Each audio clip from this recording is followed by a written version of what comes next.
What's going on, everybody? It's Wednesday night. You know what that means. It's September 8th, 2021, a brand new episode of the Kicking Out Podcast. I'm Tanner Lee, but Paul Zartman is nowhere to be found. Nowhere to be found, and that's because he lost the KOP Predictions Championship, I should say. That's right. The new champ is here. The champ got his belt back, lost it at Revolution. Actually, I won it at Revolution. I'm all over the place tonight. Won it at Revolution, lost at Double or Nothing, got it back like I said I would at All Out.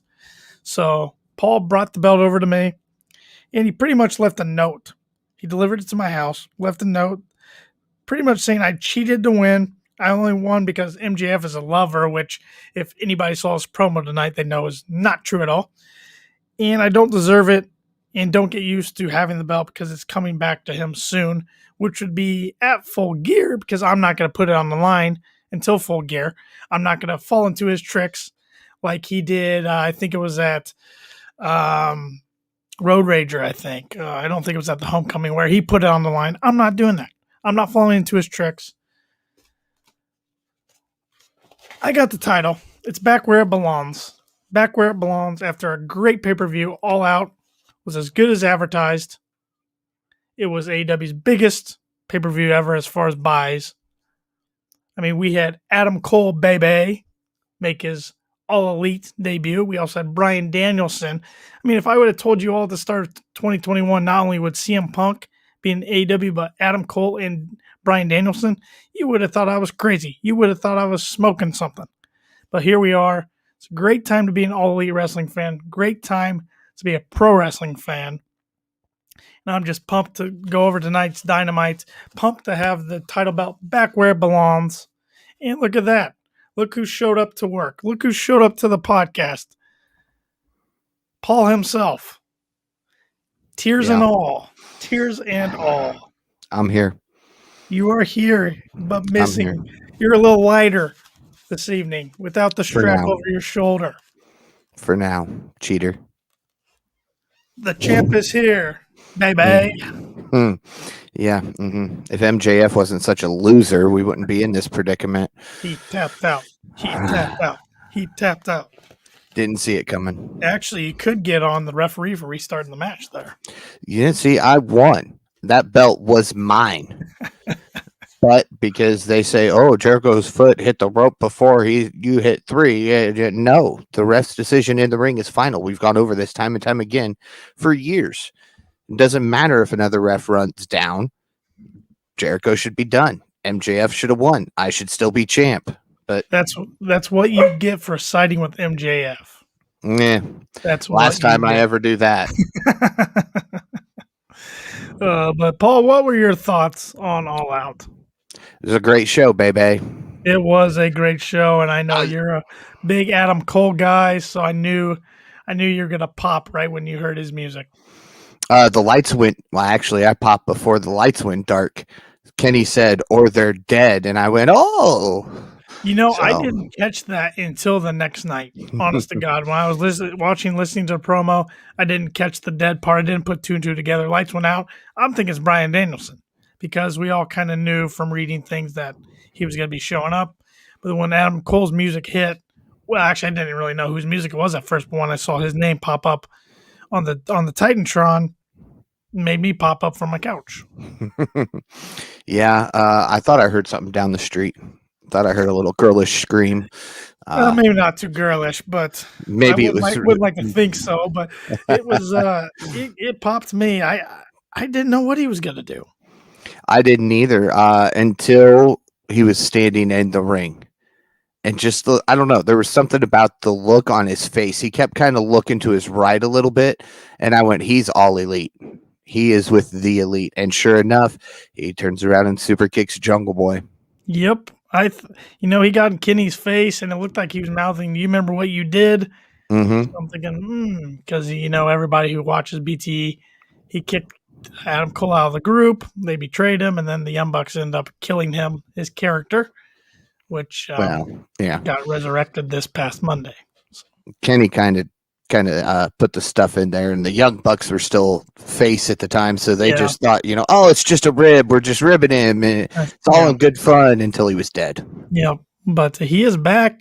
It's with All Elite. He'll be making his All Elite Wrestling in-ring debut next week against Frankie Kazarian. Looking forward to that. But and then shortly after that, Bryan Danielson makes his debut. What did you think about that? I was stoked for that.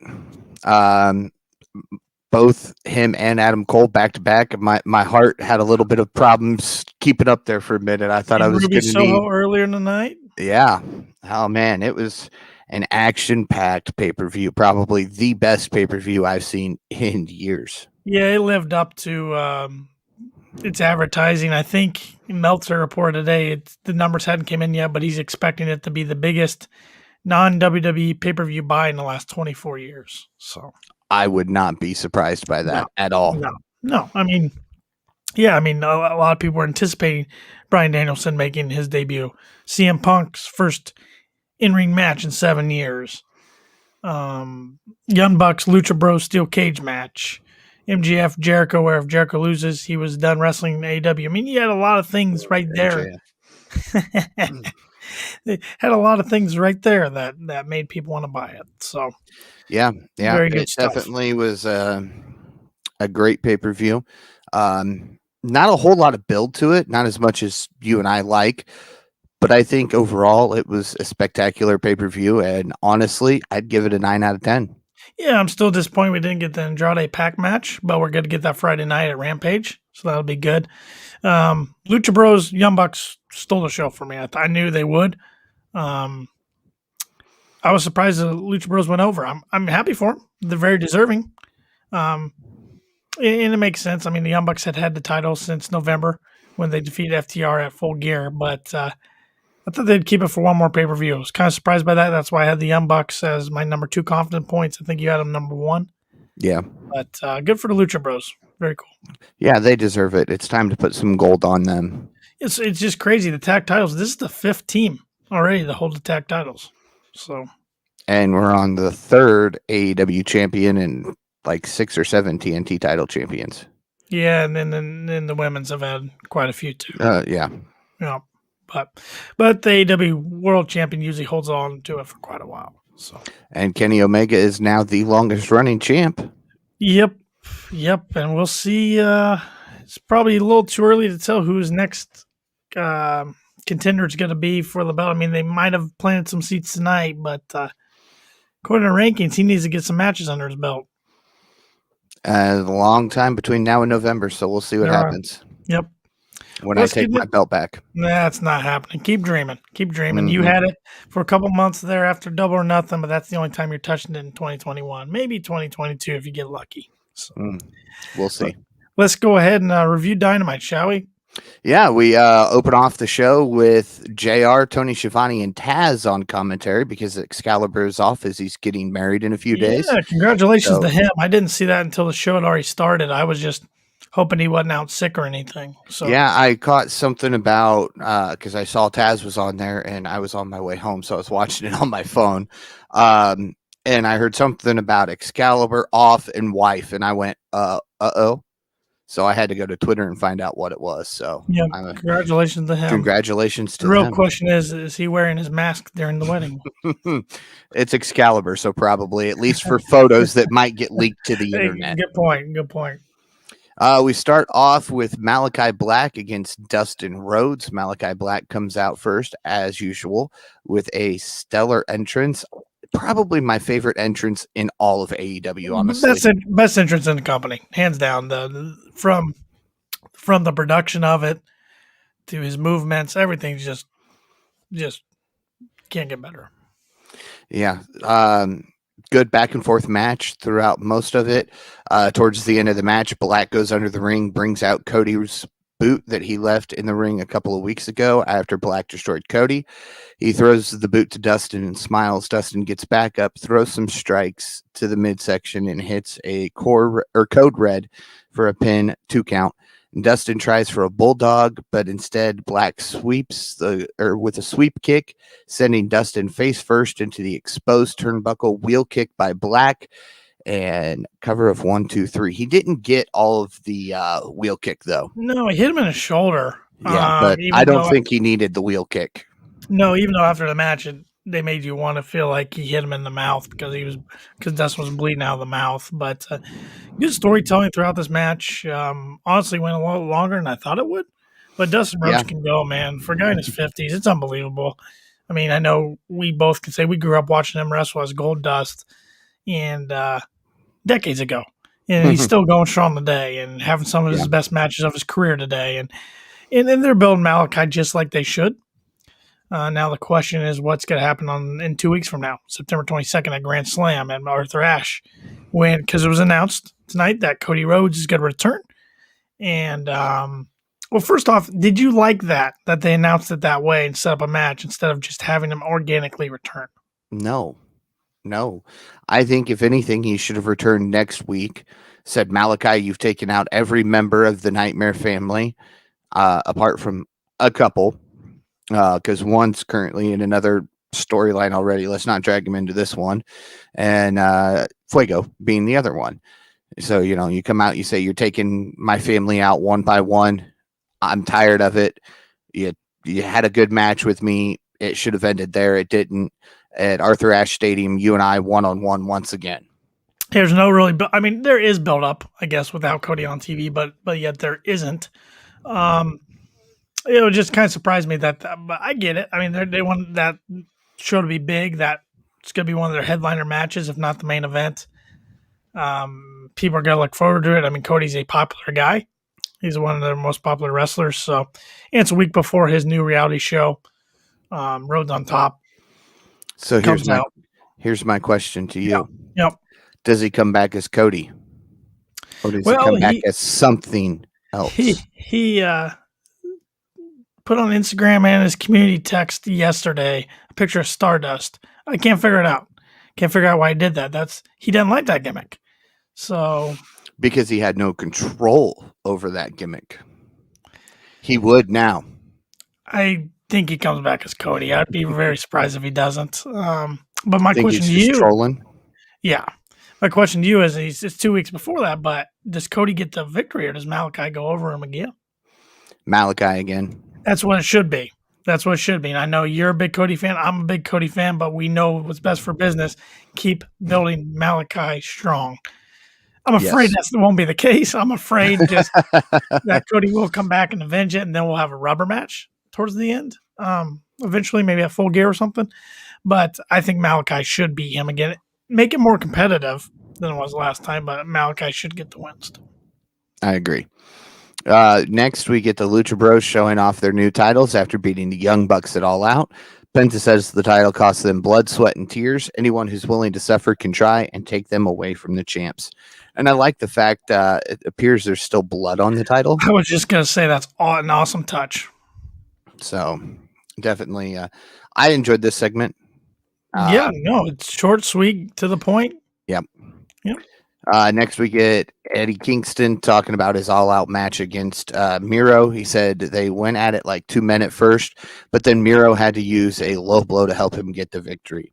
Miro mentions his bride again, saying that he's going to offer his bones to his wife and his soul to his God.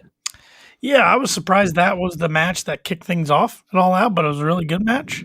And Miro once again brings up his wife, so you got to think she's coming sooner or later. I don't know, after her response to what he said on Twitter. I didn't see that.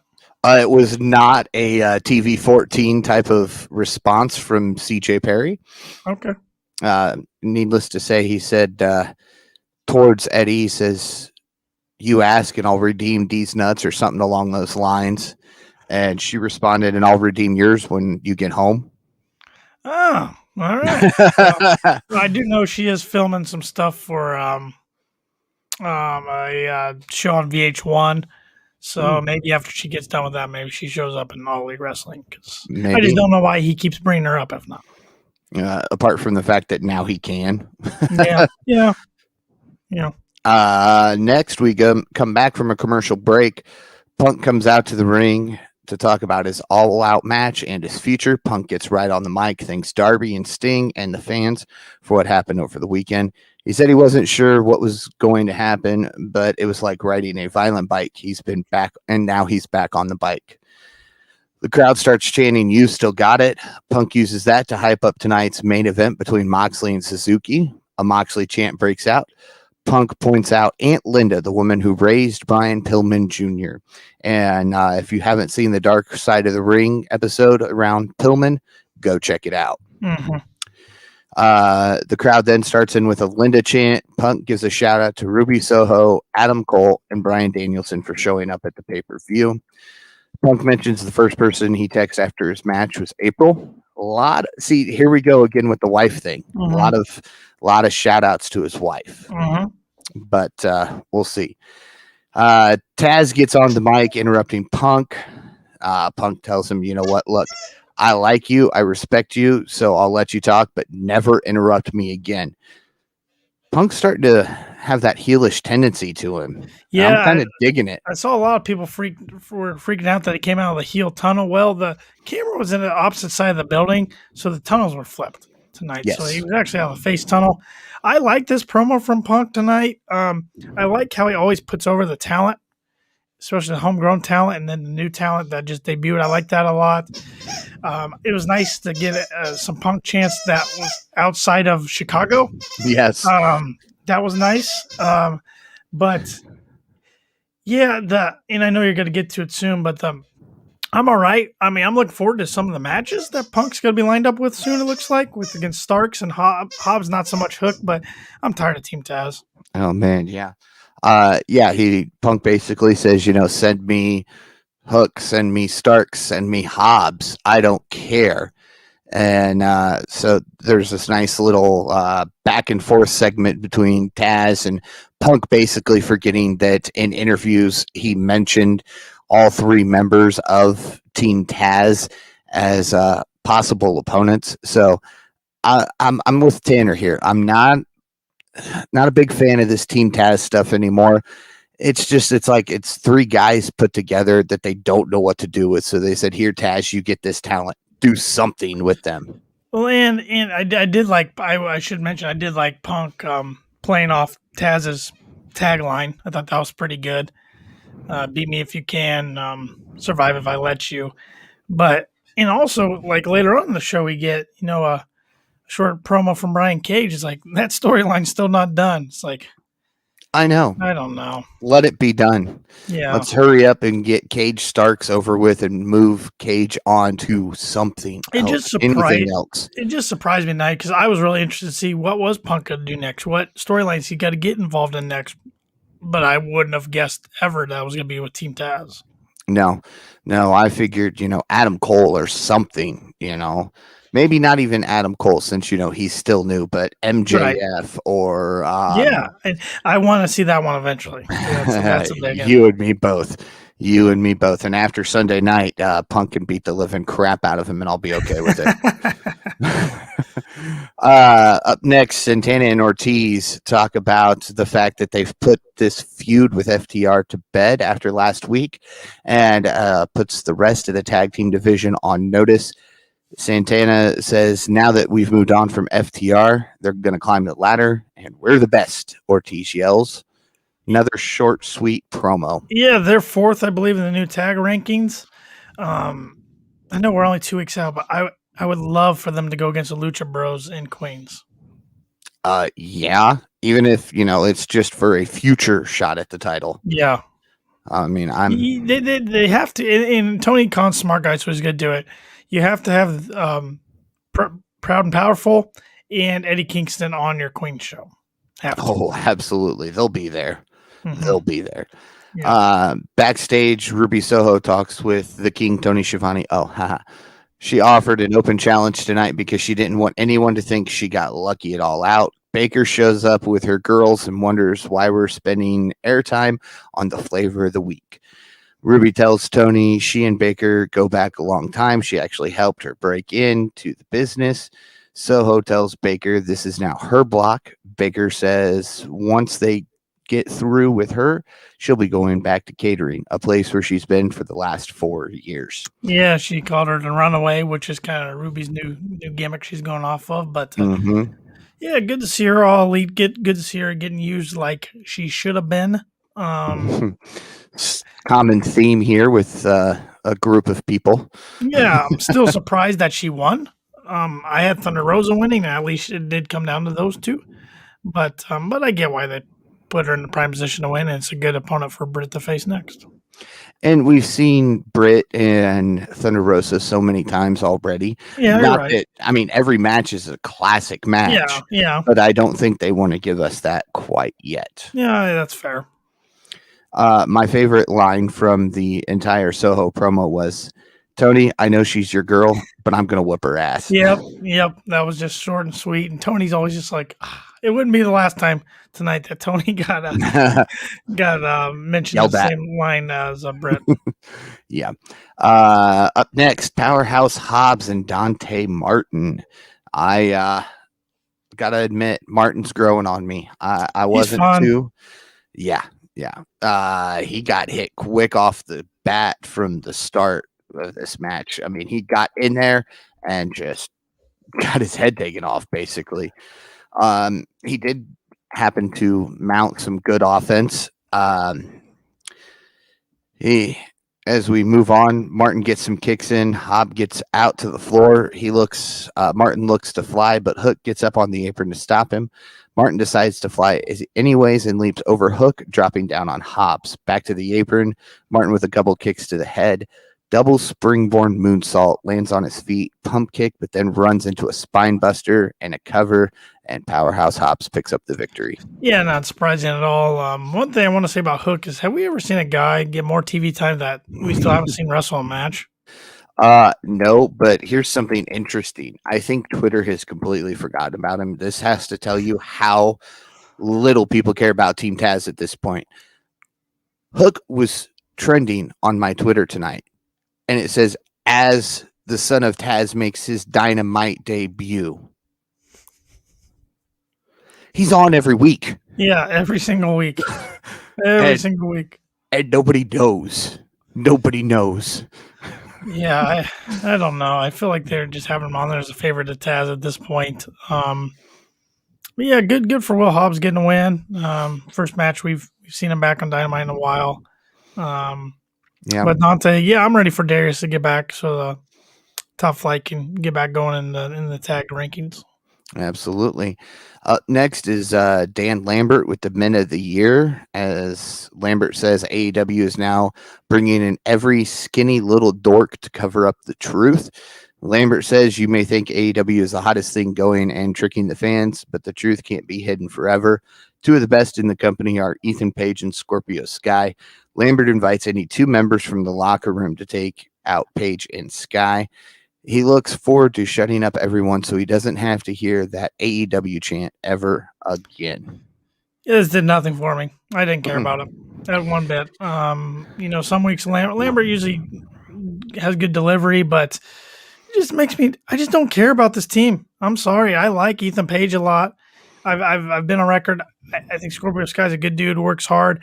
I'm not that big on him anymore. I think the company's kind of misused him in a way ever since SC lost the tag titles, and I'm just not big on this team. And I just don't see the fit with Daniel Lambert. I just don't care about this at all. No, and of course they were getting a lot of momentum, and then all of a sudden it stopped. I know when they first formed Men of the Year, you were really excited to see what they could do. I was. But then it was just Men of the Year versus Sting and Darby over and over and over again, and it just kind of wore it out. Yep. I still think Ethan Page could be a future champion of some sort in AEW. But Scorpio Sky, it wouldn't shock me if he's one of those talents that leaves early 2022 when the contract's up. I know. And it's sad because he's a very talented guy. But again, unfortunately, the company is full of so many very talented guys that he's just kind of drifted to the back. Yep. Next, we see Matt Hardy saying he's sick of Orange Cassidy running his fingers through his hair and is going to shave Cassidy's hair. Cut to Cassidy saying Matt Hardy wants to cut my hair. Whatever. So is this going to be a hair versus hair match? Or is this going to be like it started out with Hangman, where it's going to be if Hangman loses, he's got to give it up, and then Hangman switched it. Yeah, Yeah, I don't know because I can't see Matt Hardy going bald, but No, which Matt, means we're going to see Orange Cassidy's head shaved at some point, or some other weird stipulation of if I win, the Hardy family office is no more, which I was I gonna would say be okay with. there's no way that Hardy goes over Orange Cassidy. When's the last time Matt Hardy won a big match against Sammy last year? Yeah, That's what it feels like. yeah, that was it. Which he does the right thing. He's putting younger talent over. He doesn't need it, but Matt Hardy's a legend. But I just once again don't really care about the stories and feuds he's in. Yeah, it's because of the Hardy family office. Mm-hmm. Since they switched to Big Money Matt, I haven't cared about him. Which I did see the Butcher and the Blade are made it back into the top 5 of the tag rankings. Instantly. Yeah, Thank you, Butcher. That's strange, isn't it? Though they haven't had too Yeah. many matches as a team in a while because he's been on the injured shelf, and now all of a sudden they're back in there. Oh yeah, which we should say, Butcher made his return at the buy-in at All Out Sunday night. So welcome back, Butcher. Yes. Doing some weird thing, and I don't know what that was all about. Yeah, who knows? It's Butcher, so who knows? It's probably something to do with his band. Yeah. Up next, MJF makes his way out to the ring with Wardlow, which, hello, Wardlow with MJF. Haven't seen this here recently. Saw it Sunday. Well, prior to Sunday. Yeah. Yeah, you're right, though.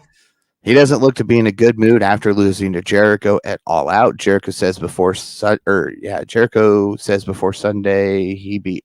And there we go. I can read. I promise you. It's late. MJF says before Sunday he beat Jericho 3 times. He feels like there's bias against him because everybody in the back wants to be him.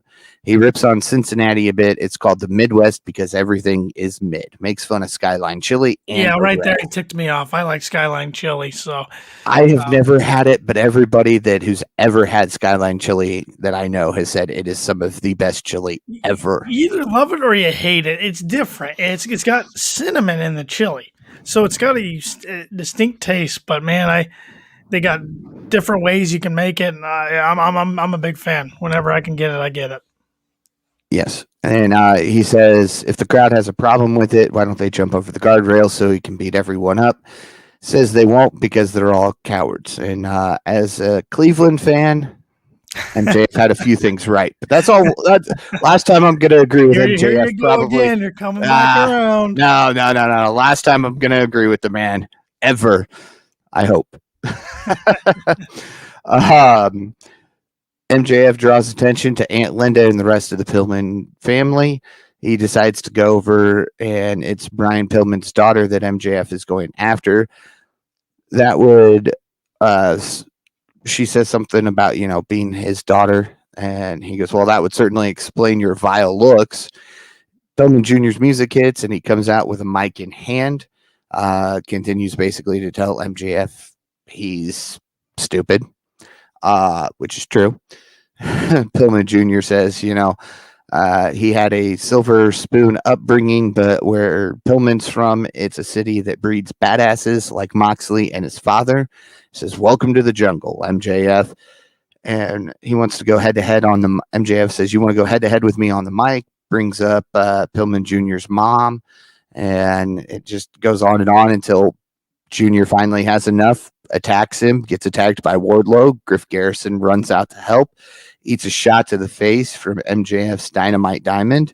Pillman gets in the way to keep MJF from hitting his tag partner again.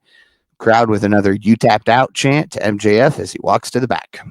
Yeah, a lot of good stuff here. I mean, MJF was fire on the mic. A very passionate, heated promo.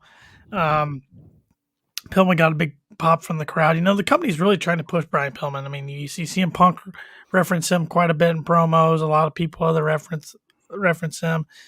Loved MJF telling Wardlow to actually, get out of the way and gonna help me like you did Sunday. Exactly. Go over there and stand in the corner. So, when Pillman attacks MJF, Wardlow stands there for a little bit with his back turned in, decides to go help. And then once Pillman gets worried for Wardlow and is kicking MJF, Wardlow took his time to get over there in the corner. Love that. It's the small things. It's planting the seeds. We're going to eventually get that Wardlow turning on MJF, Dave Batista turning on Triple H back in 5 or whatever it was. Whatever. Yeah, that's what it keeps reminding me of, and I like it. Planting the seeds. We planted a lot of seeds last year and then got away from it, and I like that. And then Griff Garrison comes out and gets destroyed. Setting up a nice match between MJF and Brian Pillman at a Grand Slam. And then, of course, we see that Pillman's going to face Max Caster this Friday. Yes, Max Caster is back on TV. Yep. Yes. And I was going to get to that coming up here in just a little bit. Take care of it for you. Yeah. Up next, we have the halfway point of the show, which threw me off that this was on the card because it's been a minute since we saw a women's match at 9:00. That's how you know it's a big women's match. If it's not at 9:30, it's one they deem really big. Yes, and it was Ruby Soho versus Jamie Hayter, and of course with Britt and Rebel, not Reba. This match was a solid match. Towards the end, Soho lands a DDT after bouncing off the top rope, gets the cover for 2. Soho moving slowly, though, after all the punishment sustained earlier in the match. Soho tries for a Sato suplex, which is blocked. Soho is lifted up on Hayter's shoulders. She tried for a Poison Arana, but then got mixed up, and Soho just twists into a modified facebuster. Hayter gets in some moves, lifts Soho, backbreaker across the knee, sliding elbow pin, 2 count. Soho gets hit in the jaw, cover 1, 2, 3. Jamie gets hit in the jaw. Yeah, Jamie Hayter, I mean, they debuted her a few weeks ago or made her return on Rampage to help Britt when it was Pittsburgh. She's already got a couple losses on her belt already. That's kind of makes Britt's heater look a little weak, but she's losing the really, really respected opponents. Good. You knew Ruby wasn't going to lose her debut match, especially after becoming the number 1 contender in the Women's Battle Royale. Yeah. But once again, just good to see her back on TV.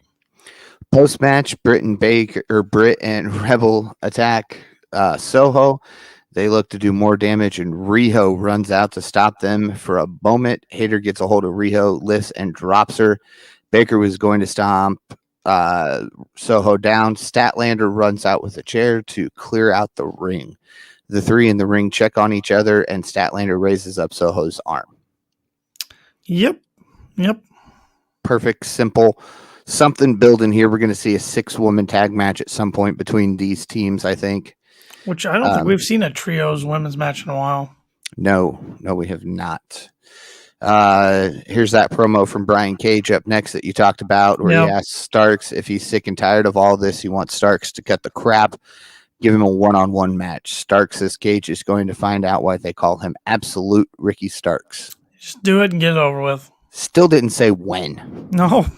When is this going to happen? Please just get over it. Put it on Rampage. Get it over with. Put it on Dark. Backstage, we get an interview with Dark Order. The group begins arguing, and Anna Jay steps up. She says they are all family and need to act like it. She and Ty Conte head off. So, with that being said, we're on to a trios match. Dark Order, we'll see John Silver, Evil Uno, and Stu Grayson go against Sean Spears and FTR with Wardlow and Tully Blanchard. Which I do want to see. It's good to see FTR in the ring again. I mean, last week we kind of left like, was that the end for them? Well, short answer, no. Yeah. Towards the end of the match, Silver's getting attacked in the wrong side of town, but gets away and hits a solid brainbuster. He looks to tag out, but Spears and Wheeler knock the guys down to the floor. Silver decides to throw kicks, landing a bunch to Harwood. Running kick to the back of the head. German suplex with the bridge. Silver tries to keep up the momentum, but Spears hits a Death Valley driver for the win. Yeah, I like Sean Spears getting the pin here. Yeah, he needed it. Yes, he did. I like the split, not splitting, but the back and forth between the Dark Order. It started the match. John Silver was starting, and Stu Grayson tags himself in, and Silver tags himself back in. And there's a lot of things during the match. Then after the match, Uno gets in Silver's face, yells at him. Silver shoves him down. Grayson with a kick to the head, and then all hell breaks loose. 5 gets in there, 10 gets in there, Colt gets in there. Anna Jay and Tay Conti come out and pretty much be like, or like what's going on. Stu's yelling for Anna, and she just shakes her head. Leave it to Stu to call out for Anna. Well, what do you think's going on here, Paul? I mean, we're gonna get a complete breakup of the Dark Order. Are we gonna get a split like the NWO Black and White and Wolfpack? I mean, the commentary mentioned, that they need a leader. So I think they need a leader. It's not going to be Anna. Sorry. Anna is not the role, does not fit the role of the leader of the group. And unless they can confirm that Ty Conte is officially part of the Dark Order, I think as they're working on their things against the Bunny and Penelope Ford, we're going to see less of them in the Dark Order. Hopefully we get some type of leader, not an exalted one. There will never be another exalted one until -1, who is officially on the roster, steps up. But they need something in the meantime. And I think it'll be Hangman. I was going to say, do you think it's Bray Wyatt? No. I mean, unfortunately, I can see it going that way. And by unfortunately, I don't mean there's anything wrong with Bray. They built it up for Hangman. We were going to get Marty originally as the exalted one, Marty Skrull. He re-signed with ROH. So they threw a audible. Luckily, Brody Lee happened to sign at the same time, so it fit the positioning. He fit the role perfectly. But to have Bray do it, I don't know. Because I want to see Bray come in as the Fiend if he does. Not the Fiend, so to say, but that type of character. Yeah, Hangman, I don't know. It's going to be interesting. I mean, Tony Khan confirmed in the scrum after All Out that Hangman asked for time off. So that's pretty much how plans got changed. Who knows when he'll be back? I don't know. I thought, it was lined up for Grand Slam. We're 2 weeks away. Don't see that happening now. So I don't know. I don't know what's going to happen when Hangman comes back, because they're going to have to build him up a little bit again. Yeah. And of course, when he does, they better have that extra roof insurance like they did for All Out, because that place is going to erupt. Yeah, it definitely should. Up next, we get a video package to hype Anna Jay and Ty Conte versus the Bunny and Penelope Ford. Jade Cargill learned at the Women's Casino Battle Royal to not trust anyone. Thunder Rosa says she was heartbroken at coming so close to winning it All Out, but won't stop fighting. This video package did nothing for me. It confused me more than anything. It's not even probably going to be a Dynamite match. No. And I mean, they put it together. They're talking Anna Jay, Ty Conte, Bunny, Penelope Ford. And then we talk about Jade figuring out not to trust anybody. Then we go to Thunder Rosa's upset about not winning. That didn't hype the match. That just said, look, here's 2 other superstars who didn't win. Oh, yeah. Sorry. I thought we were talking about just Penelope and Bunny and Ty Conte and Anna Jay part. But yeah, the rest of it was just kind of quickly recapping what happened in the match from their point of view. It was different, very different. Yeah. Backstage, Tony Schiavone talks with Tully Blanchard, who calls out Sting and Darby. He wants Shawn Spears versus Darby Allin on next week's show. He also says there will be a time when he and Sting meet again in the ring. I don't want to see that. I get why they're doing it, nostalgia and everything, but we've seen Tully in the ring. We've seen Sting in the ring. Seen them together. I guess it's going to have to be cinematic. Yeah, I get it for the one time, but like here's my problem with that. You're going to take time away from some 20-something-year-old who could get some TV time to put these guys in there. Like the Acclaimed? Yeah, I don't know. I'm sure it'll be fun when it happens, but I'm not that pumped for it. Neither am I. Then we get the other little backstage segment with Pillman Jr. as they confirm Varsity Blondes versus the Acclaimed on Friday's Rampage. No. Caster against Pillman Jr. versus Caster. Yeah. Yeah. Up next, the Elite. The moment I had been waiting for all night long. I don't know about you. I liked how they did it. They all came out without Adam Cole. I like that part. Yeah, I was so afraid we weren't going to hear that Adam Cole music again until his first in-ring match. Mhm. Catchy tune, by the Yeah, way. yeah. So Don Callis takes the mic away from Tony Schiavone, Of course he as does. He usual. does it every I, week. and I loved how Tony just kind of walked up Yeah. front and continued talking like there was a microphone there. Yeah. I mean, Tony is so great. I'm so glad they've got Schiavone, and I look forward to seeing more with Schiavone, of course. Yep. Talks about Kenny Omega taking the #1 spot in the PWI 500. Yeah, congratulations to Kenny. That's a big deal. Mox was #1 last year. I thought Roman Reigns would be #1. He was #2. So congrats to Kenny. Where he deserves to be.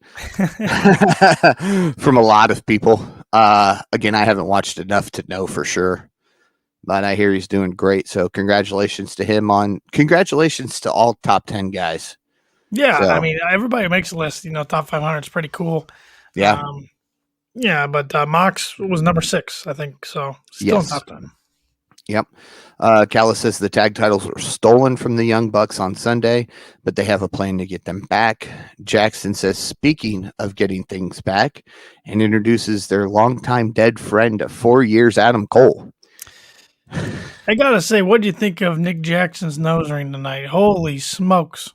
It was better than that blonde thing he had going on Sunday night. Good God. I looked at that and said, who's coming out with Matt? I don't know. Nick, chain. It was like a freaking chain connected to the earring. Yeah. I don't know. Yeah, I don't know. Cole gets into the ring and, of course, takes it in for a little bit, as he should. Quickly grabs the mic. Grabs the mic and says, who's ready for story time with Adam Cole, baby? And says, but first, then gets up in Tony's face and says, I know you're good friends with Britt Baker, but if you even look at her weird, he's going to take your glasses off and whip your ass. Yeah, I thought that was funny. And I like how they put that in there because, a lot of companies wouldn't acknowledge that he and Britt are dating outside in real life. So pretty cool. Yeah. Then kicks Schiavone out of the ring. Tell him, get out of the ring, nerd. Cole then goes on to say that All Elite is the greatest professional company in the world. It's because of the Elite continues that he may be new here, but he's shown for 14 years he's a once-in-a-generation wrestler. Now he's with the best. The Young Bucks are the greatest tag team of all time. Omega is a once-in-a-lifetime wrestler.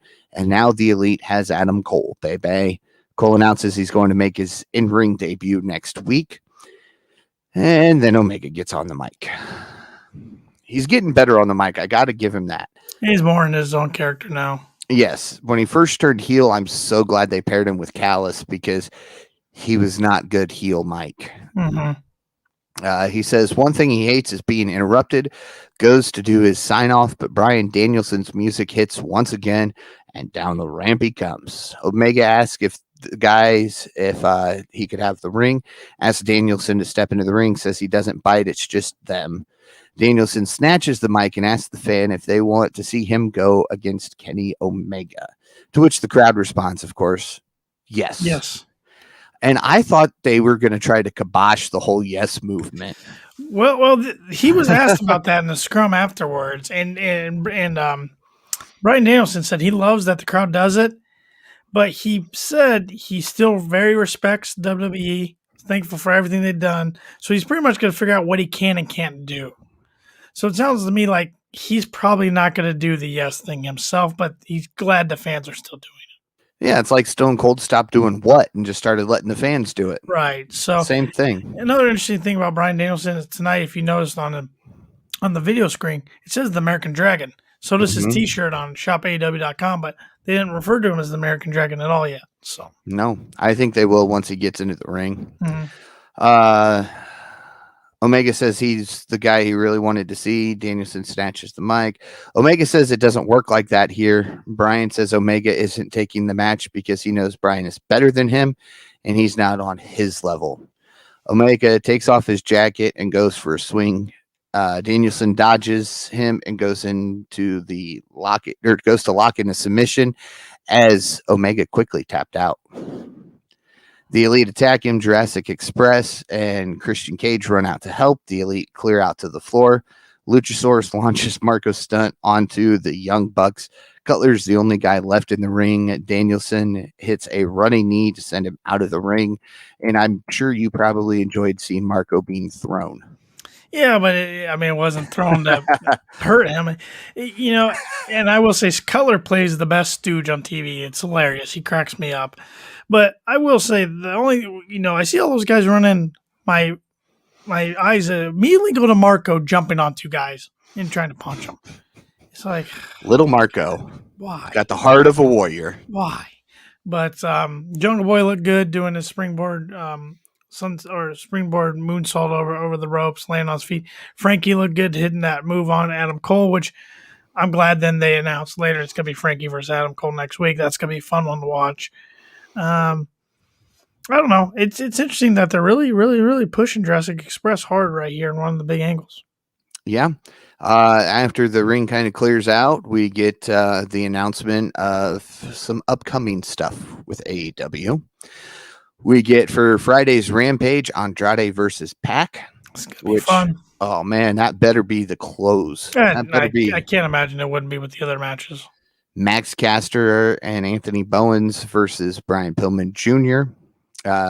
Currently, only Brian Pillman Jr. is listed. Do you think the other half of the Varsity Blondes will join him ringside, or do you think they'll play off of this for a couple of weeks? I think I'll join him at ringside, maybe with an ice pack or something on him, or brace or something. We'll see Darby and Sting respond to Tully Blanchard, and then, as I talked about earlier, leading up to a six-woman trios match, Ruby Soho, Riho, and Chris Statlander take on Britt Baker, Jamie Hayter, and Rebel. That'll be fun. Next week on Dynamite, Adam Cole makes his in-ring debut against the Elite Hunter Frankie Kazarian, which, can we just talk about the fact that Adam Cole helped start the Bullet Club, which then became the Elite? Yep. So the Elite Hunter taking on the founding member of the Elite, I think that's the perfect way to go. Yep. Jade Cargill with Smart Mark Sterling versus Layla Hirsch, and Darby Allin with Sting versus Sean Spears with Tully Blanchard. Yeah, those will be fun. And then, of course, we see for Grand Slam on September 22nd, Cody Rhodes versus Malachi Black. Mm-hmm.